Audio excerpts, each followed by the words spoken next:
de la Biblia, bueno, de demoledía, bueno, que significa nacido. Por lo tanto, la palabra entonces de Deus, que etimológicamente significa que algo concebido o creado para el bien. Después, nacido favorecido.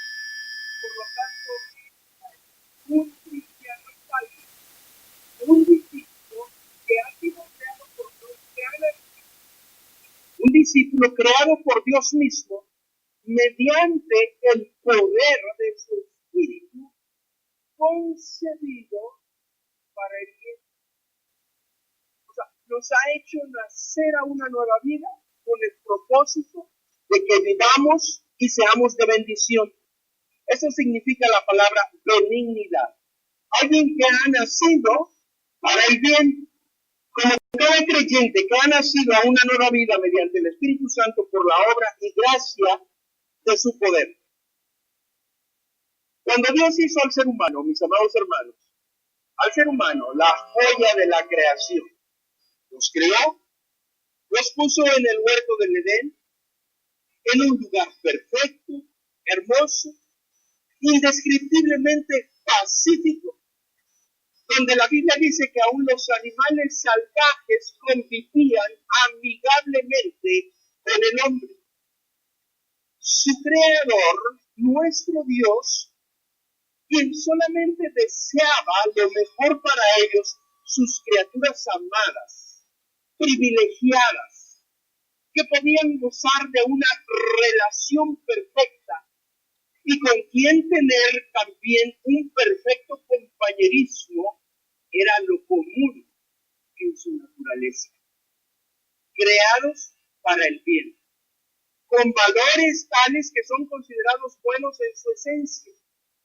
Decidieron ellos, escogieron, optaron por desobedecer a Dios y alejarse de Él. Adán y Eva introdujeron el pecado y por el pecado de uno entró la muerte. Nosotros, que biológicamente, físicamente, materialmente hemos nacido de una descendencia caída, distorsionada, pecaminosa, que de continuo piensa solo en el mal, descendientes de Adán y Eva, que con su desobediencia mostraron su rebeldía y rechazo hacia Dios, y habiéndonos heredado su naturaleza caída, ahora necesitamos nacer de nuevo por la sencilla razón de que poseemos la simiente pecaminosa, simiente llena de rebeldía, de rechazo, de abandono, de desobediencia. Nacer de nuevo es una verdad teológica fundamental en el reino de Dios.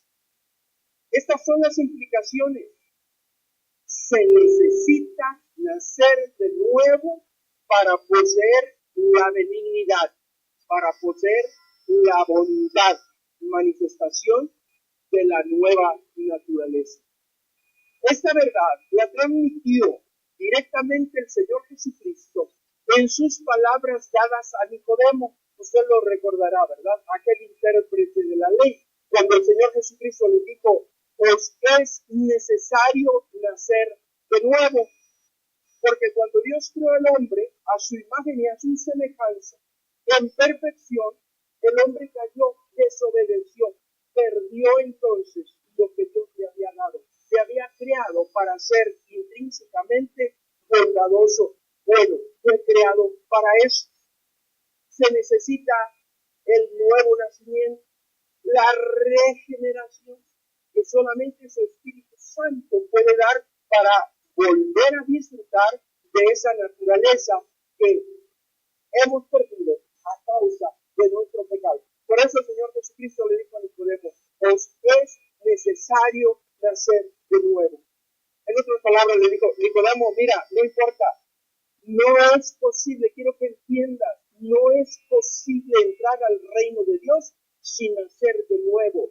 Esa fue la definición del Señor. Usted a veces quizás se preguntará, bueno, ¿y el pastor por qué tanto y tanto y tanto y duro y duro y duro y dale? Haciendo una invitación a que si usted no conoce al Señor Jesucristo, este es el momento para que le rinda su corazón, para que deposite su confianza en Él. ¿Sabe por qué? Porque es necesario ser nuevo, es necesario ser del Espíritu, porque el fruto del Espíritu es bondad, benignidad. Y no puede tenerlo si no ha nacido a esa nueva naturaleza, si el Espíritu Santo de Dios no está en su vida. Estas son las implicaciones. Entonces, recibir a la tercera persona de la Trinidad, es decir, su Espíritu Santo, es necesario, porque solo de esa manera podemos cumplir con el propósito divino al curarnos de nuestra terrible enfermedad mortal llamada pecado, porque la paga del pecado es muerte, mas la dádiva de Dios es vida eterna en Cristo Jesús, Señor nuestro.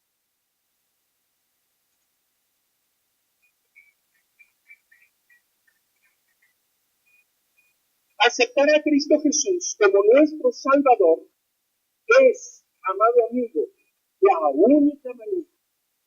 Al invitarle a Él a morar en nuestro corazón mediante un acto de fe, la presencia gloriosa y poderosa de su Espíritu Santo nos brindará la nueva naturaleza que nos capacita para ser benignos, para ser buenos, con la esencia de los valores que son producidos únicamente por el Espíritu Santo.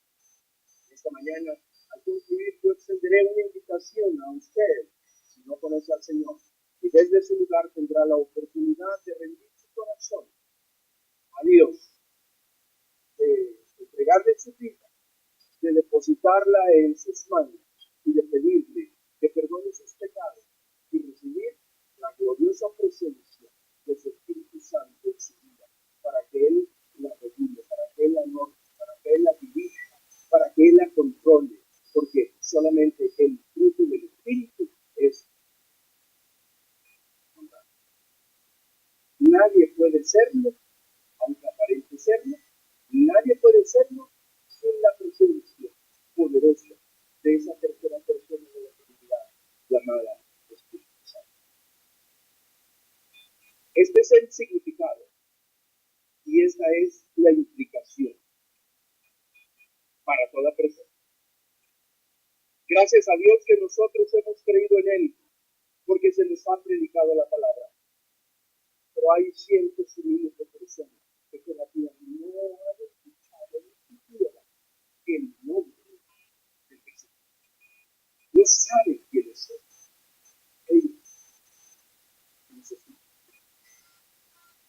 Ellos necesitan también dinero. ¿Y cómo creerán sin haber quien les predique? ¿Y cómo predicarán sin haber quien les predique? ¿Cuán hermosos son los pies de los que aman? La iglesia tiene un hermoso privilegio de proclamar las buenas nuevas de salvación. Hagámoslo adentro y fuera del Señor. Comparta Jesús.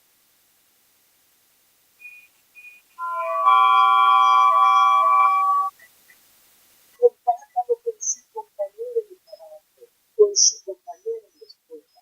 Compártales el mensaje de verdad. En segundo lugar, mis amados hermanos, yo quiero tratar con usted el asunto de la benignidad desde el punto de vista de un atributo divino. Es un atributo divino. Miren, según San Lucas, el autor del Evangelio de Lucas, médico amado, compañero del ministerio de Pablo, del equipo misionero, médico que investigó diligentemente y puso todas las cosas en orden, En su evangelio, Lucas escribe que la bondad de Dios, como uno de sus atributos, la bondad de Dios no es solamente para mí, no es solamente para usted, no es solamente para nuestros hermanos allá en los Estados Unidos, es para nosotros, es para los que están en el sur de nosotros, es para los que están en el oriente y los que están en el occidente. Acabamos de conocer a una pareja, una linda pareja, un pastor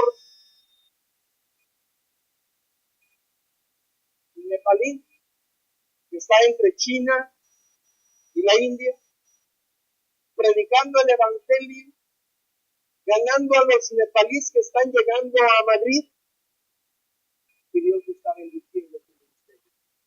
Pero necesita él que usted ore por él. Y ellos necesitan que nosotros nos apoyemos con entrenamiento y capacitación. Porque ellos, al igual que los del oriente, el occidente, el norte y el sur, deben saber que la benignidad, la bondad de Dios es universal, porque es para todos, y es universal ya que Dios es bondadoso aún con las personas que les ponen bombas en un coche y van y las hacen estallar en el metro. Dios es bondadoso para con todos. Aquí nuestro mismo México está sufriendo porque Satanás está tomando ventaja y porque cada día el crimen organizado está creciendo, pero la bondad de Dios es también para ellos, porque la bondad de Dios es universal. Él es bondadoso aún con los ingratos y con los malos. Dios en su palabra dice, Lucas cuando escribe en su evangelio, dice, amad pues a vuestros enemigos. ¿Cómo vamos a reaccionar ante ellos? Debemos amarlos. La bondad de Dios es algo universal, es hacia todos, hacia buenos y malos. Amad vosotros a vuestros enemigos y haced bien y prestad, no esperando de ellos nada, y será vuestro galardón grande y seréis hijos del Altísimo, porque Él es benigno para con los ingratos y malos. Eso dice Dios en su palabra, porque Él es bueno con ellos. ¿Sabe por qué? Porque su palabra dice en otra parte también que Él hace salir el sol sobre justos e injustos. Nuestro Dios es benigno, por eso le adoramos. Porque no hace acepción de personas, porque su bondad y su benignidad están a disposición de todo aquel que la quiere recibir. Este atributo de Dios es un ejemplo a todos los hijos de Dios para que amemos a nuestros enemigos y seamos benignos con todos, así como Dios es bueno, es bondadoso, aun con los malagradecidos y con los malos. La benignidad en Dios no hace distinción. Él ama a los pecadores. Igualmente debe ser para todo cristiano. Mire, por ahí hay algunos grupos que dicen que nosotros somos homofóbicos, ¿no? ¿Sí? No estamos de acuerdo con sus conductas, pero nosotros debemos de amarles. Nosotros debemos de compadecernos de ellos.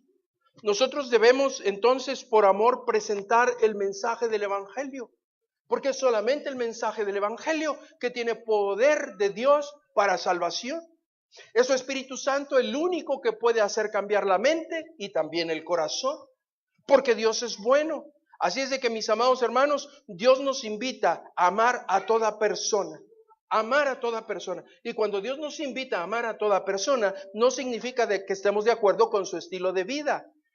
O sea, Dios mismo lo rechaza. Pero simple y sencillamente, amados hermanos, nosotros debemos amarlo. ¿Qué fue lo que hizo el Señor Jesucristo? Les amó y les amó hasta la muerte.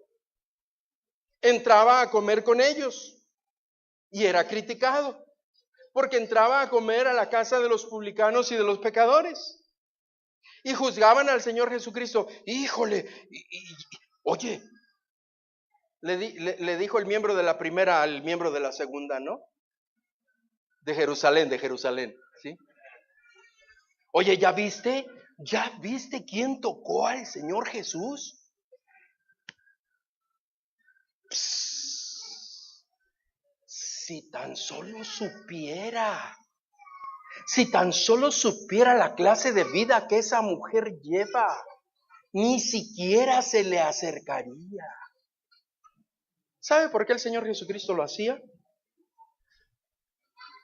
Porque aunque Él aborrece el pecado, Él ama a los pecadores. La conducta de ninguna persona debe ser motivo para que nosotros dejemos de amarle. ¿Me explico, hermanos?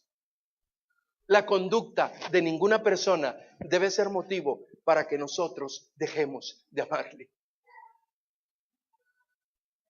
Amarle y amarle más si estamos conscientes de su necesidad, así como el Señor Jesucristo al punto de derramar sus lágrimas sobre aquella ciudad y decir: Jerusalén, Jerusalén, que matas a los profetas.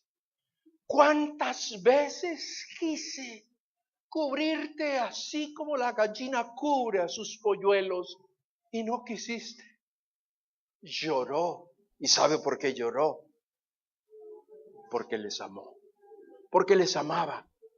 Al punto, amados hermanos, que nosotros sintamos la miseria, la situación en la cual ellos estén viviendo y nosotros hagamos algo. Y lo primero que podemos hacer es orar. Lo segundo es compartirles el mensaje del Evangelio. Es nunca dejar de dar testimonio porque les amamos. Porque les amamos. Dios es benigno. Y usted se preguntará, bueno, pero ¿por qué Dios es benigno? ¿Por qué Dios es bueno? Es parte de la naturaleza de Dios. ¿Pero por qué lo hace? ¿Sabe por qué? Porque la benignidad, la bondad de Dios tiene un propósito. Tiene un propósito. Dios todo lo que hace, lo hace con propósito. Y el propósito de Dios, al ser bondadoso y al ser amoroso, más allá de lo temporal, es porque Dios está buscando un impacto eterno en el alma de cada persona. Según el apóstol San Pablo, la benignidad de Dios tiene un propósito, está buscando ese impacto y dice, la benignidad de Dios conduce al arrepentimiento. La bondad de Dios guía a las personas al arrepentimiento. Cuando una persona reconoce qué bondadoso es Dios, yo le puedo decir, y se lo puedo decir porque yo lo he experimentado. Dios es tan bueno, tan bondadoso, me lo ha mostrado infinidad de veces. Pero cuando equivocadamente me aparté de su camino, fue tan bondadoso que me concedió todavía poder vivir. Algunos de ustedes lo saben. Yo tuve un accidente automovilístico. Choqué contra un autobús de frente. 8 meses yo estuve en la cama. 4 de ellos ni siquiera me podía parar. Los otros después con muletas. Y todavía por 3 meses más anduve caminando con una muleta y un bastón. Y después de los 11 meses, solo con un bastón. Yo estaba viviendo perdidamente como si no conociera del Señor Jesucristo. ¿Cómo no voy a poder hablar de la bondad, de la benignidad de Dios? Que después de haberle conocido, yo anduve malgastando la herencia de mi padre. Su gracia. Pero en aquel encuentro, yo solamente quiero decirle que es indescriptible. Aquel momento cuando yo recuperé la conciencia después de aquel impacto. pude sentir una calma y una tranquilidad tan grande en que Dios me estaba dando una nueva oportunidad para vivir. Y en ese momento fue cuando yo decidí vivir para el Señor Jesucristo. Después de ese impacto, me hicieron una cirugía, algunos de ustedes ya lo saben, y ya se los he dicho. Yo llevo aquí una placa de acero de 8 pulgadas, 20 centímetros, una placa de acero con 8 tornillos, así es de que yo no soy de los pastores que les hace falta un tornillo.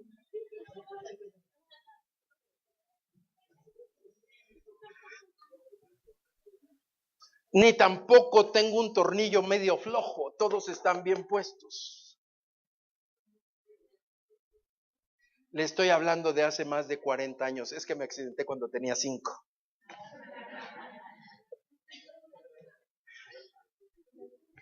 Ahí los llevo. Y eso me recuerda. Yo no sé si usted ha observado, pero yo no camino derechito. Soy de los cristianos que no caminan derechito. Cojeo de un pie. Y esto me recuerda la gracia, la misericordia, la compasión, la bondad que nuestro Dios tiene para con nosotros. Y es el Dios de las segundas, de las terceras, de las cuartas, de las quintas oportunidades. No desperdicie la gracia de Dios. Vuélvase lo antes posible, porque Él es bondadoso, misericordioso. Él es benigno para con todos. Y su palabra dice muy claramente, Lucas lo dice, ¿por qué su bondad? ¿O menospreciáis las riquezas de su benignidad, paciencia y longanimidad, ignorando que su benignidad te guía al arrepentimiento? Bendito sea nuestro Dios. Que siempre reflexionar y meditar en la bondad de nuestro Dios nos ayude a volvernos de nuestro camino cuando nos hemos apartado y a no apartarnos nunca de su camino al recordar lo bueno que Él es para con nosotros. Jóvenes, no experimenten vivir la vida apartados del camino del Señor Jesucristo. Hay caminos que al hombre le parecen rectos, pero el fin de ellos es solamente perdición. Dios es bueno y tiene misericordia y tiene compasión de nosotros, que nos permite todavía la vida, pero su benignidad nos guía al arrepentimiento. El arrepentimiento de nuestros pecados nos guiará entonces al camino correcto, y el camino que conduce a la vida eterna finalmente es la salvación. Como usted lo puede ver con toda claridad, sin duda, sin escepticismo, por causa de su benignidad, la salvación ha sido ofrecida a todos los hombres.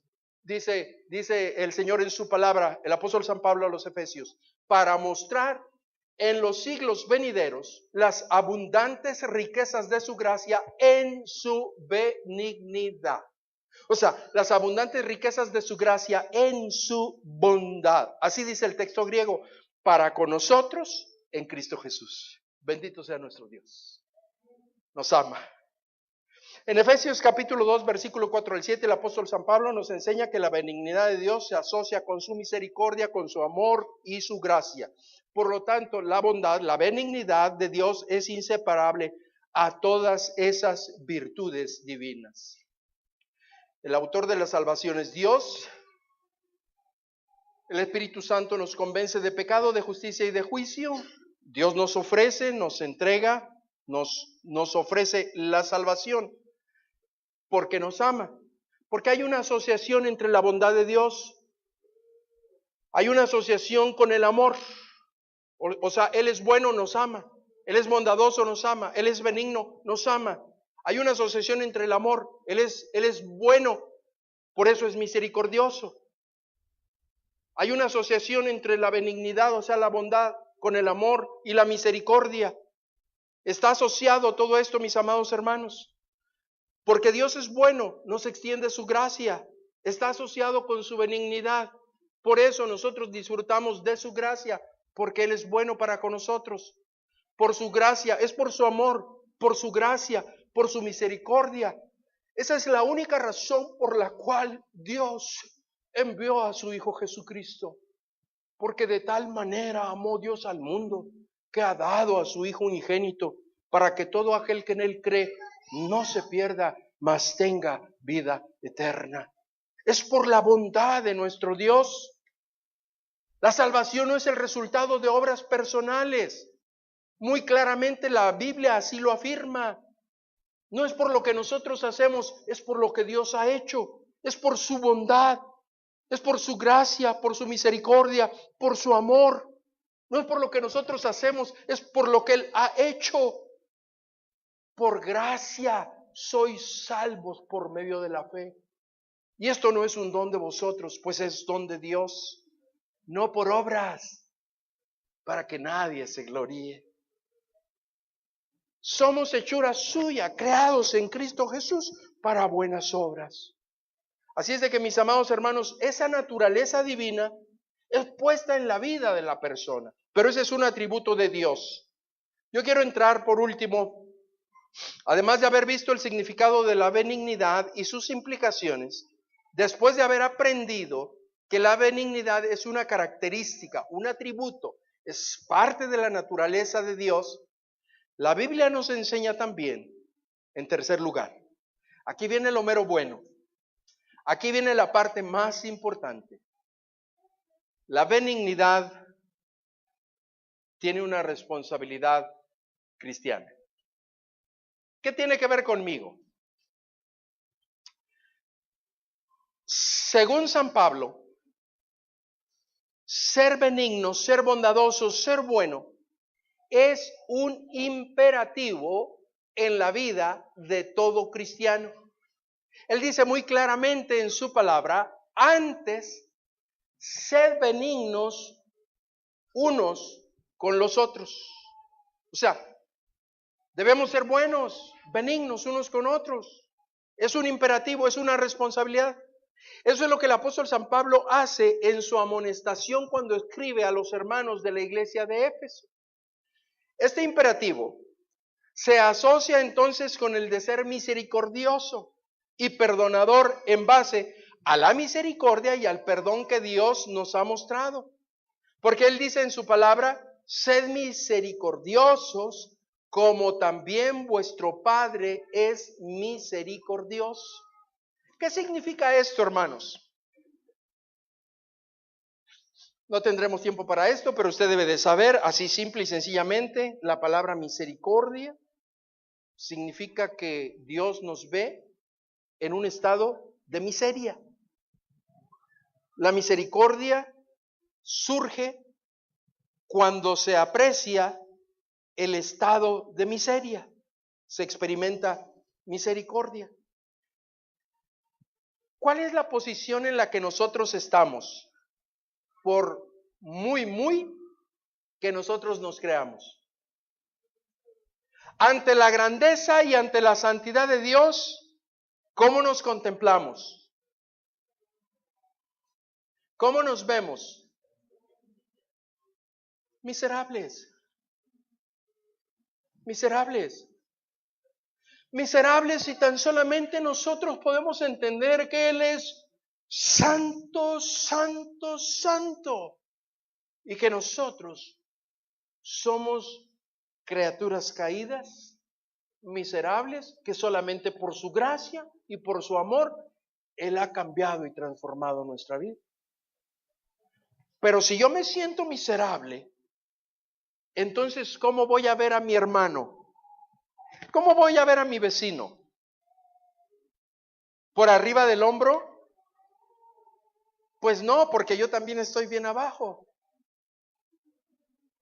Un imperativo y la responsabilidad cristiana es de que seamos misericordiosos como nuestro Padre es misericordioso. y que seamos misericordiosos unos para con otros. Sed misericordiosos como también vuestro Padre es misericordioso. En Colosenses, en el capítulo 3, versículo 12, se repite el imperativo de la benignidad con esta exhortación cuando dice, el hermano Sam hizo alusión a este concepto durante el tiempo de adoración. Habla de vestir.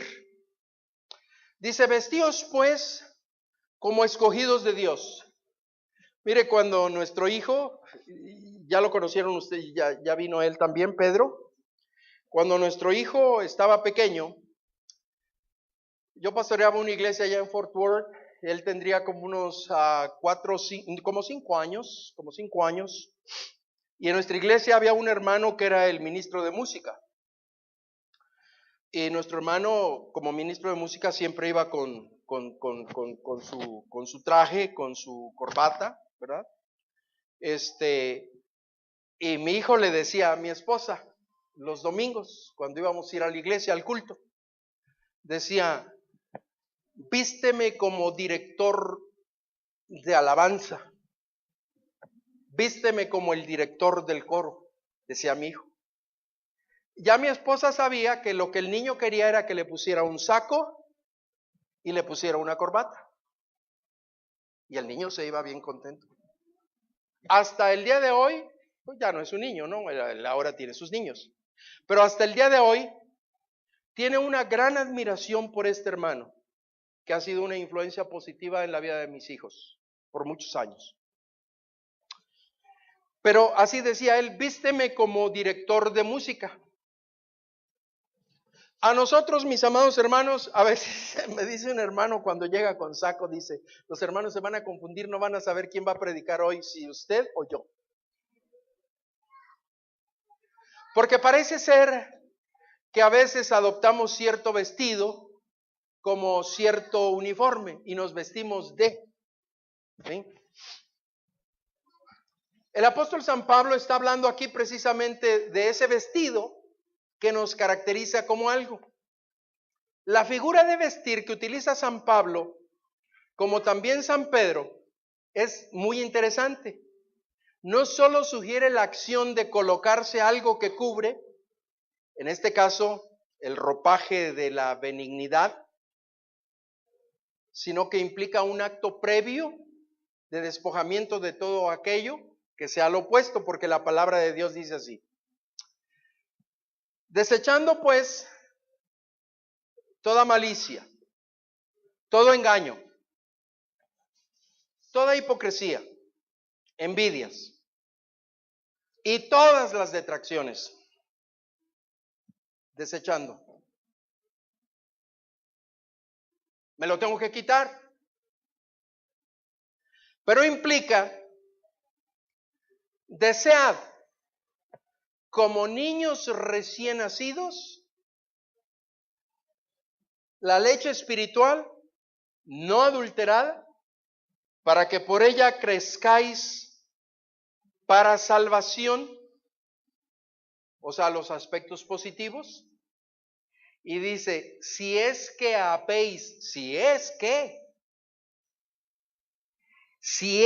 habéis gustado la benignidad del Señor, aquel que ha saboreado. No, ¿por qué? Ya lo quiere ir a rifar el hermano.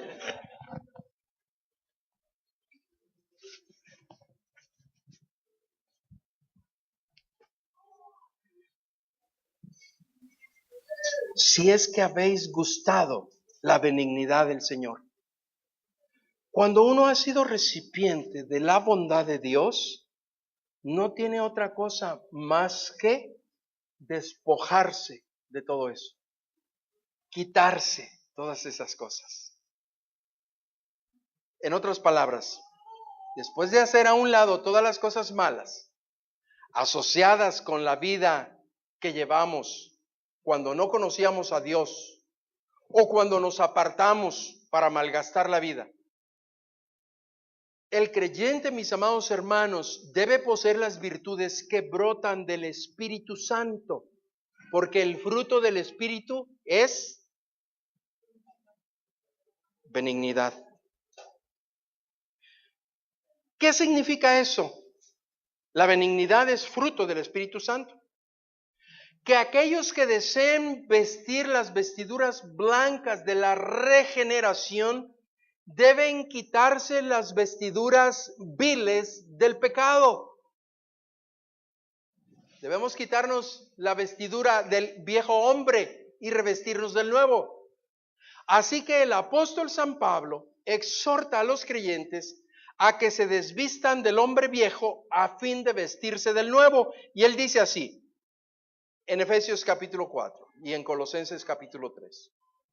En cuanto a la pasada manera de vivir, cuando no conocíamos al Señor Jesucristo, despojaos del viejo hombre que está viciado conforme a los deseos engañosos y renovaos en el espíritu de vuestra mente.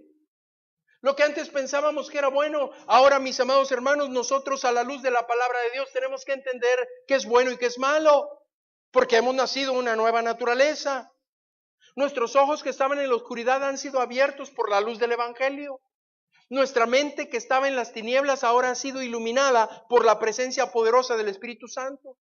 En cuanto a vuestra manera pasada de vivir, despojaos del viejo hombre que está viciado conforme a los deseos engañosos. Hay deseos, son engañosos. Yo escucho que dicen, no, pues con tal de que sea feliz, que cada quien viva su vida como quiera vivirla, con tal de que sea feliz. ¿Y a poco cree que el borrachito que anda ahí por la calle con su botella, cantando y sonriente y gritando y todo, anda muy feliz? Pareciera, pero al otro día hasta llora. Ay, decía un amigo mío, ay, me muero. Éramos estudiantes, estábamos viviendo allá en la Ciudad de México, vivíamos solos y ya se puede imaginar cómo viven los jóvenes solos que están viviendo fuera de su casa. ¿Quiere que le diga cómo? Bueno, pues yo viví fuera también de mi casa como joven. Y recuerdo a aquel compañero que, ay, le decían Carilla a ese amigo, ¿no? Carilla. Decía, ay, Carilla, me muero. Mire, yo no sé por qué me acordé ahorita de eso. Son deseos engañosos. En cuanto entonces dice, despojaos del viejo hombre que está viciado conforme a los deseos engañosos y renovaos en el espíritu de vuestra mente y vestíos del nuevo hombre creado según Dios en la justicia y santidad de la verdad. Por lo cual, desechando la mentira, hablad verdad cada uno con su prójimo, porque somos miembros los unos de los otros. Esta metáfora, mis amados hermanos, de quitarse las ropas viejas de nuestra antigua manera de vivir, era tan significativo para los cristianos del primer siglo, que ellos cuando se iban a bautizar, se quitaban esa ropa y se ponían una ropa nueva. Y dejaban aquella ropa.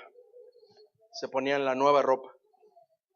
Que por cierto, dentro de poco vamos a tener bautismos. La semana pasada un joven me preguntó que cuándo íbamos a tener bautismos y queremos hacer una invitación a todos aquellos que como este joven estén interesados en obedecer al Señor en la segunda ordenanza dada a la iglesia, que es el bautismo, para que se queden después del culto y vamos a platicar y ponernos de acuerdo para cuándo vamos a celebrar nuestros bautismos también.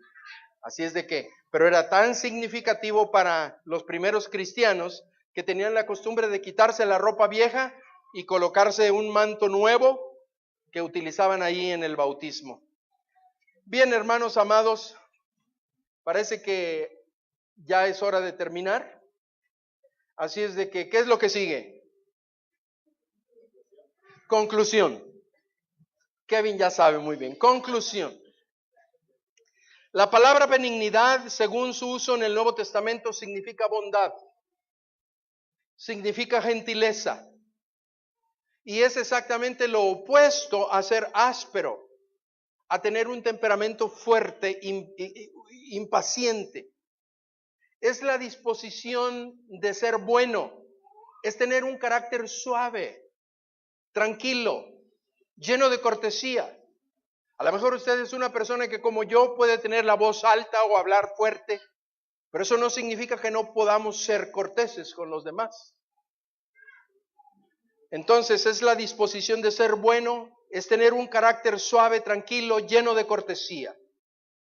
Si vamos a alcanzar nuestra meta de 300 discípulos en el 2019, si vamos a lograr nuestra meta de 15 grupos de conexión, necesitamos líderes que se levanten, líderes guiados por su Espíritu Santo, porque se requiere ver la manifestación del fruto del Espíritu Santo. No el fruto de la carne, sino el fruto del Espíritu. Y el fruto del Espíritu es benignidad, es bondad, es ser bueno, paciente, misericordioso, amoroso. Así es de que, mis amados hermanos, eso es lo que muy importante, porque la fe cristiana no hace a nadie, la fe cristiana, yo no he encontrado a alguien que se haya convertido al cristianismo y se haya vuelto más enojón, ¿sí? Al contrario, eso va desapareciendo, o sea, el viejo hombre va siendo crucificado con todas sus pasiones y el nuevo hombre empieza a tomar control en la vida del creyente. Por eso somos invitados a no andar en la carne, sino andar en el Espíritu. Entonces, no debe haber un nuevo creyente que viva una vida amargada, porque vivir en Cristo Jesús es lo más glorioso que le puede suceder a una persona. Conocer al Señor Jesucristo es razón suficiente para vivir siempre con una sonrisa.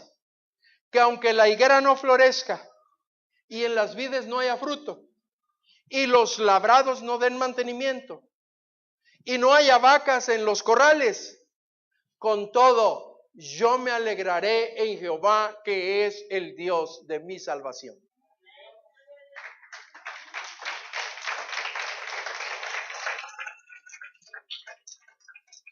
Razón de sobra tenemos, amados hermanos, para vivir la vida que el Señor Jesucristo nos ha ofrecido y disfrutarla. Eso nos habilita a nosotros a vivir felices y nos habilita para que hagamos felices a aquellas personas que nos rodean. ¿Somos nosotros así? Pidamos al Señor que su Espíritu Santo tome el control de nuestras vidas y vivamos una vida llena del Espíritu Santo para honra y gloria de nuestro Señor Jesucristo. Vivir en el Espíritu no es tirarse aquí. Vivir en el Espíritu no es tirar carcajadas. Vivir en el Espíritu no es otra cosa, sino afectar la vida de los que están en derredor de nosotros con el amor, el gozo, la paciencia, la bondad, la benignidad, la mansedumbre y la templanza, característica de la segunda persona de la Trinidad, del Señor Jesucristo. Vivamos como Él. Imposible, grande la demanda, si no fuera por la asistencia prometida y poderosa de su Espíritu Santo, que prometió estar con nosotros todos los días hasta el fin del mundo. Que Dios nos bendiga, mis amados hermanos.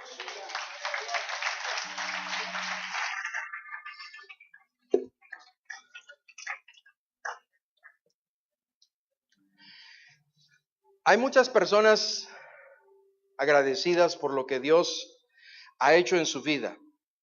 Porque el Dios nuestro es un Dios vivo, es un Dios real, es un Dios que se hace presente en la vida de aquellos que confían en Él.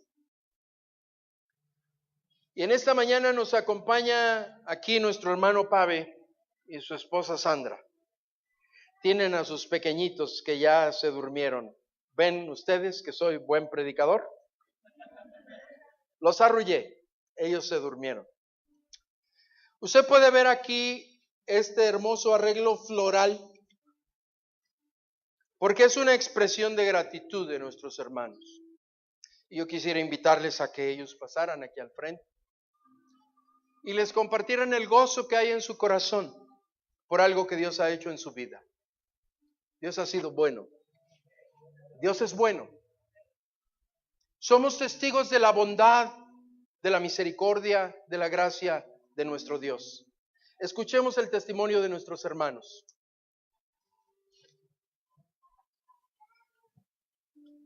Buenos días, hermanos. Pues nosotros tuvimos un proceso un poco difícil. Para empezar, tuvimos padres un poco jóvenes. Igual que yo, se casaron a los 5, ¿no? Sí. Sin embargo, pues Dios nos mandó un reto, el cual creo que fue difícil para nosotros, sobre todo porque somos jóvenes, ¿no? Aquí a Pavel Fernando se le detectó en su cerebro, en sus neuronas, una descarga. Entonces él tuvo muchos problemas en la escuela. En la escuela tenía